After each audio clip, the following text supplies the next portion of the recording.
Admissions expert Lulu Curiel, the founder of Ivy Advisors, joins us now. Let's talk about this whole thing, because as it is right now, getting into college is a distinct animal, and that's really hit a nerve because there is a two-tier system already. Parents that have some means can pay for SAT tutors, they can pay for college counselors, and that's all legal. And there's other families that can't afford those things. But now you have a group of people that have gone beyond that and have the means to do all that and are still cheating. Yeah. Unfortunately, I'm not surprised at the news. This is just what's happening. There are people who have power and influence, and they do that and use that in the wrong way. I'm getting reactions from people who I've helped and advised, and they're really heartbroken because you have hardworking students who did things the right way. They studied, they achieved really high in the SAT scores, and maybe some of them were injured and they needed the extra time. And you see these news and they go, this is just baffling to them. And how is it possible they're even, if you're going, like I'm in the midst of this admissions with my daughter myself, most of the time as a parent, if you have a college counselor, you're not even involved in the process. It's between the college counselor and the student. They're the ones getting the test scores. They're preparing their exams. That you drop off your kid to get the SAT. How is it that cheating can be so widespread, and how are you supposed to pick a college counselor that you can really trust? Sure. So I think it starts with the right incentive. If you're getting people who are charging you $100,000, it's probably there's a question mark in there in the process. And then it's also about the conversation, right? Some of the parents that come around and they say, do you have a guarantee? There's no such thing in life that anything is guaranteed. When they're asking those questions, it's the wrong approach.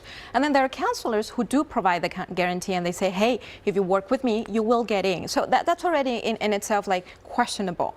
So in this digital era, whatever you do, it's going to come out. No matter what approach you take, it's going to come out. It's important to come into this process knowing you can't always win, and it's okay to lose. A lot of people are now saying that the whole system needs to be overhauled in how we take kids into college. What do you think about that? Well, it's not about what to take away from the process, but what to add. We need to add more transparency and more diversity of opinion. So, for example, the interview process, you have one interviewer who would judge your character and your fit, but maybe they could be added another interviewer, a completely different profile, and then between the two, they can judge things like ethics, integrity, and this honesty, and these other parameters that are not there in paper. Is it really possible that the students involved in this did not know that their parents were doing this? I mean, I find that very difficult to believe because if someone's changing your SAT scores, you have to know. If someone's doctoring your photo and putting you in a water polo and you never played water polo and you have that, you have access to your admissions,